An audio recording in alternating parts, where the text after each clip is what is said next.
大家好，歡迎翻到嚟賽馬投資頻道。咁啊，不知不覺咧，就今晚咧快活谷咧就上演埋呢個殺波戲啦。咁啊，今季咧就跑埋今晚咧就結束。咁啊，來季先至見面啦。咁啊，去到9月中噶啦，9月初應該嚇。咁啊，首先咧就多謝大家嘅支持先啦嚇。咁啊，不論咧就今季成績點都好啦嚇。咁啊，總算都過去咗啦。咁就今晚嘅快活谷賽事咧，可能都受到天雨影響㗎啦，因為咧就天文台都預計咧都跑緊馬嗰時咧，就好大機會都會落雨嘅。咁啊，睇下快活谷條跑道啦，因為佢本身去水都去得幾快㗎。如果唔係臨場落傾盆大雨咧，照計個場地咧都應該受影響嘅程度應該不大㗎，我估計。咁啊，希望就天公造美啦嚇，今日有9場賽事嘅，咁啊頭場開跑時間咧就係6點30分㗎。咁啊講翻啱啱上一次嘅賽事啦，咁我哋嗰個實力排序馬咧，同埋嗰個職場範圍馬咧，個成績都係麻麻地嘅啫嚇。咁啊，首先咧都俾大家睇下啦，咁啊實力排序馬咧，咁我哋嗰日咧都提供咗5場㗎嚇。咁啊第二場啦、第三、第四、第六、第9場嘅，咁第二場咧就做唔到位置 Q 啦，爭少少嚇。東方寶寶咁啊順利就贏咗啦，咁啊擺第2位嘅。星之源咧跑到第4㗎，咁啊法律老窩咧就喺入中間位置咧塞住咗冇位出嚇，咁啊冇跑過啦。咁啊第3場咧就中途位置 Q 嘅啫，嘉應晉升就冷門臨場10倍嘅，後尾打咗落5倍開跑嘅。咁我哋擺第1位㗎，因為嘅試閘都幾有睇頭嘅。咁啊澳遊波士就跑翻個第3㗎嚇。咁啊頭馬嗰隻咧就手機標欄咧，我哋就冇要佢㗎，因為要隻勤德佳備。咁呢就仲位置 Q 啦嚇。第4場就做唔到啦嚇。咁啊哈羅威咧就跑翻個第3嘅啫嚇，又係想跑唔出嘅嚇。咁啊臨尾都唔知點解隻馬好似有啲事，我覺得嚇隻馬。咁第6場咧就海泉王者禮拜第1位就係跑嚟4嘅啫，咁啊仍然威風咧就順利地即係一放到底贏啦，可以咁講啦嚇。咁呢場就爭少少啊位置 Q。咁啊另外第9場咧最終係位置 Q 啦嚇。咁啊高士威勁咧，我哋推介嘅 YouTube 嗰隻馬咧，我哋排第1位嘅。咁但係咧就佢放唔出，咁啊沿途手喺內欄，咁啊跟馬跑，咁啊就唔係最佳跑法嘅呢隻馬。咁啊包裝天王咧就跑過第3啦，咁啊跨境寶馬跑第2啊，呢場仲位置 Q 啦嚇。頭馬偵探傳奇咧，我哋就冇要到嘅。咁同埋即係全世界咧 keep 嗰隻4號咧手機標勁咧，我哋3隻馬都冇要佢㗎，因為呢隻馬咧其實睇佢近績咧麻麻地嘅咋，唔知點解吹得咁熱。咁至於嗰個職場範圍馬咧，成績都一般嘅啫嚇。咁啊提供咗咧就有10場啦嚇，有一場冇提供㗎。咁啊中咗一條 Q，一條單 T 嘅啫，就係第2場啊。咁位置 Q 咧都中咗5場㗎，50% 到啦，仲位置 Q 啊。咁啊第一場咧就4隻嘅啫嚇。咁啊而家咧我哋開始都係職場範圍俾4隻，咁另外咧就實力排序馬咧有3隻嘅啫嚇。咁啊呢場咧仲條位置 Q 啦嚇，光輝歲月搭一隻龍遊新。咁條位置 Q 咧都有104蚊㗎，都算幾好分啊，因為光輝歲月咧就冷門嘅10幾倍啊。咁啊呢場中第2場，呢場就單 T Q 中晒㗎啦。咁啊頭馬嗰隻咧就係東方寶寶啦，咁啊隻冷門陳和區咧臨場20幾倍㗎。咁啊佢又跑咗個第2，沿途放翻嚟啊。咁啊海洋帝軍追佢唔到嘅，跑嚟3。咁呢場咧都 QT 中晒㗎啦。咁啊 Q 派138個半啦，另外單 T 咧就378蚊嚇。咁啊3條位置 Q 加埋都206蚊㗎，都唔錯㗎。4隻你都買6注嘅啫，咁啊10蚊注都60蚊。咁去到第3場啦，呢場係中位置 Q 嘅嘢啊，手機標林。咁啊臨場咧我哋執翻佢嘅，咁啊就飛咗嗰隻嘉應晉升㗎，因為嘉應晉升咧臨場都飛嘈冇對板，但係臨尾咧最後一刻咧佢先至落飛嗰隻馬。咁啊另外澳遊波士啦跑第3啊。咁去到第4場啦，呢場就中位置 Q 嘅啫，不過就都幾熱下。金匯千歲就呢隻哈羅威。咁呢場做唔到啦嚇，咁啊得隻渡月橋咧跑過第3嘅啫。咁呢場就位置 Q 啦嚇，呢場咧就仍然威風啦，實力加啦嚇。咁跑13，咁啊嗰隻好爛嘅烈進區咧，我哋冇要佢嘅。咁啊另外海泉王者跑第4嘅啫。咁啊第7場咧就做唔到啦嚇。咁啊去到第8場啦，第8場咧就亦都即係中隻銀亮奔騰嘅啫嚇。咁佢第9場咧就中呢個包裝天王嘅啫嚇。咁啊第10場冇提供啦，去到第11場咧呢場咧就淨係中你金幣飛飛嘅啫。咁啊小弟咧臨場咧就第2場咧就睇到隻騰王區啊啲飛數咧都幾對版咧。咁啊用佢做膽啦，攞3匹買位置 Q 啊，收咗2條啦呢度啊，咁啊執翻少少。咁啊上期咧2條個 YouTube 片咧嗰2隻咧都跑唔出啦，咁啊近期2次都係咁樣嚇。咁希望咧就今晚殺波日咧可以就揀2匹啦，都順利咧入到嚟啦嚇，或者有 winner 啦。咁今晚咧第一匹推介嘅馬俾你大家咧就第2場嘅揀咗啊，呢場嘅4班1,200啦。咁啊預計嘅場地咧就正常先啦嚇，即係而家都好難估計㗎。咁啊呢個好地去選擇呢場嘅賽果啦。咁啊第2場呢場咧就個特色咧就呢場馬咧都好多快馬㗎嚇。咁啊馬會預計一場中等步速，但係我覺得呢場咧好大機會咧中等偏快嘅。咁今日彩我跑道咧就 C 跑道再算 C+3跑道啊。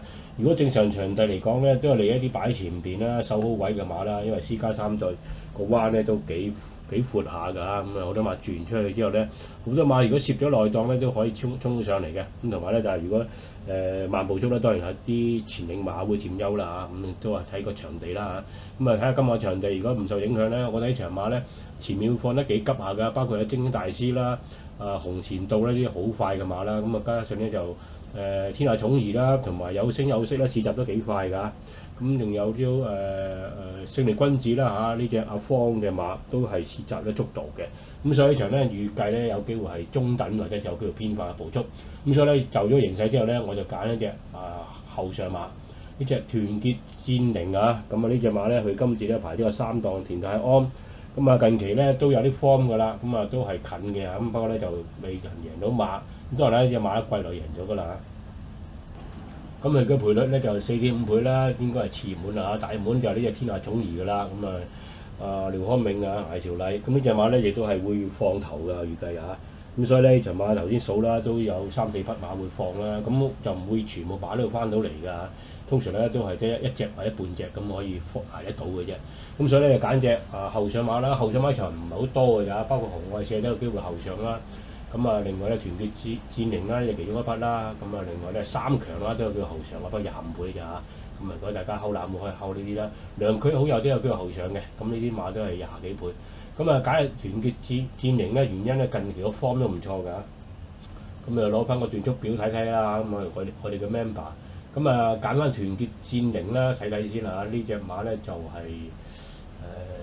喺呢度揀可以嚇。咁啊勾選咗團結戰寧。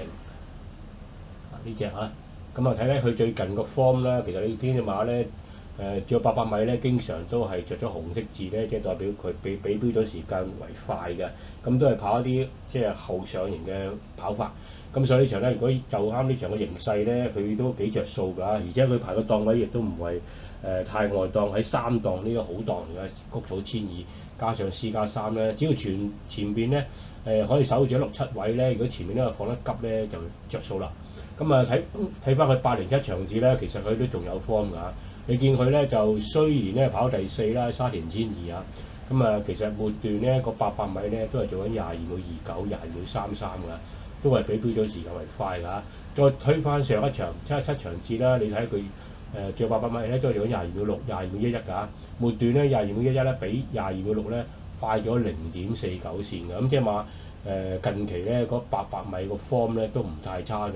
咁啊就翻今場嘅形勢咧，我諗佢都幾着數㗎。咁呢度咧，我已經做咗個表格咧，叫 AI 咧幫我揾咗啲數據啦。當然啦，我訂一個我哋嗰個數據俾佢，咁佢喺度分析啦嚇。咁呢度12匹馬咧，咁啊分開咧就第一段個平均速度，第二段個平均速度同第3段個平均速度，同埋第一段嘅最快，第二段嘅最快，第3段嘅最快，同埋第一段最慢，第二段最慢，第3段最慢。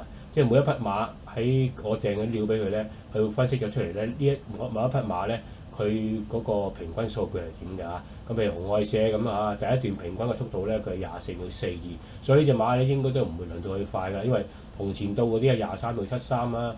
另外咧就天下寵兒咧23秒9啦咁另外咧就精英大師仲快啲23秒62啊，所以呢幾隻馬咧都會比較快啲啊，平均嚟講。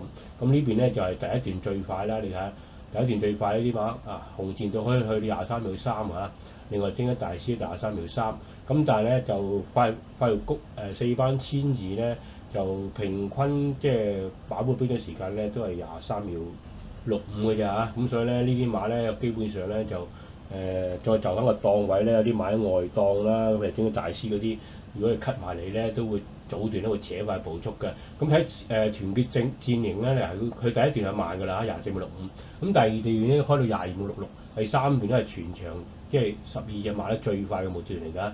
22秒77呢個係講平均嘅速度啊，講佢啊，咁佢最快速度咧去到22秒1嘅呢隻馬可以，咁所以咧呢隻馬咧，如果佢就翻形勢咧，喺呢組馬裏邊咧，隨時咧都可以入到嚟三甲或者甚至乎贏馬㗎。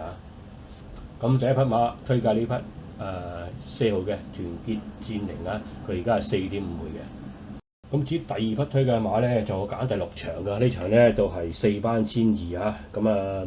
而家咧就熒光幕見到呢幅圖咧，馬會預計呢場嘅步速咧係中等㗎。咁啊，惺惺相惜咁呢隻咧就初出嗰時第一次喺沙田1000直路咧，我哋 YouTube 推介俾大家啦。咁嗰時咧半冷門馬啦，咁啊10幾倍打到10倍開跑，咁啊翻到最後有50米咧就緊緊跑到第2啊，俾隻姚本輝嘅馬追過咗嘅呀。咁啊其後再跑一仗咧就冇影，咁今次咧就過嚟谷草千二啦。咁啊預計呢隻馬咧1000啲直路都可以放到出嚟咧，咁所以谷草千二咧都難唔到佢啦，好大機會都埋咗欄咧，佢自己放啦。咁日遲千里都有啲快嘅馬啦，咁啊亦都會跟喺前邊噶啦，睇下佢快啊定係隻惺惺相惜快啦。咁啊小魔怪咧就唔會同你鬥快噶啦，佢都係守好位嘅啫嚇。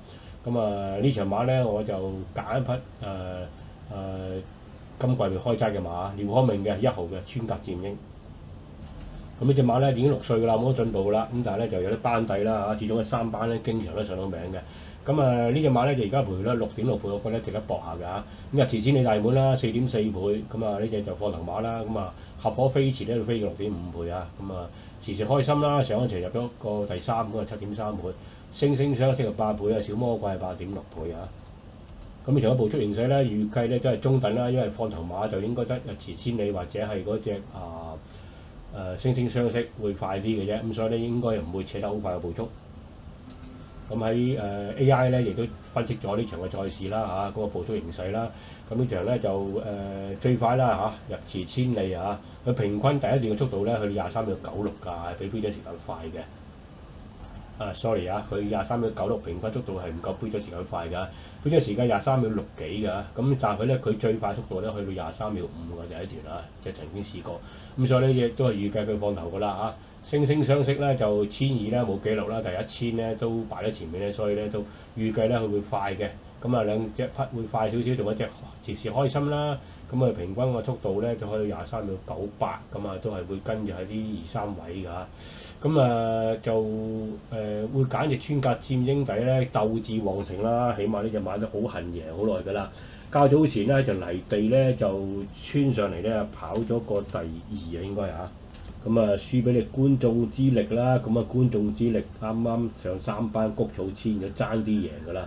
咁佢係贏咧江連情場嘅一隻4班嘅中堅分子啦。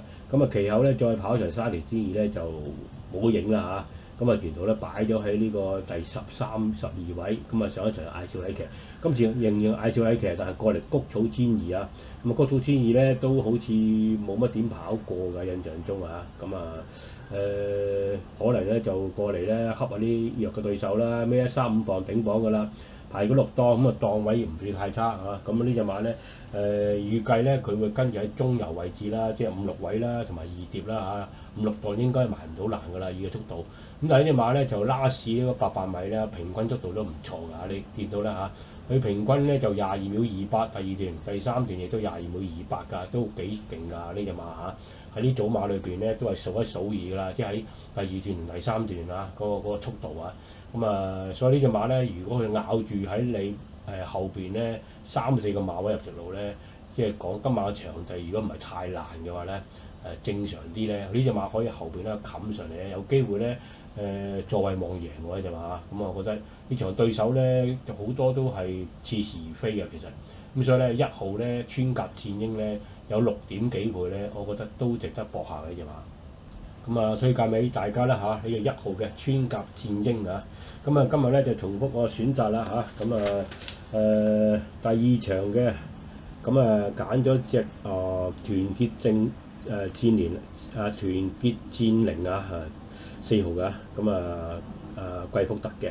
咁啊第6場1號穿甲戰鷹廖康明嘅，咁啊大家可以買少少 win pay 過下關啦嚇。咁啊記得訂閱個頻道啦嚇，支持下。咁啊下季咧希望可以再為大家服務啊。咁啊喜歡條片嘅俾個 like 我哋，或者幫我哋咧就 share 出去。咁啊你哋嘅支持，我哋嘅鼓勵啊。咁啊下季見啦。咁啊今日就同大家分享到呢度為止啦，多謝大家收睇。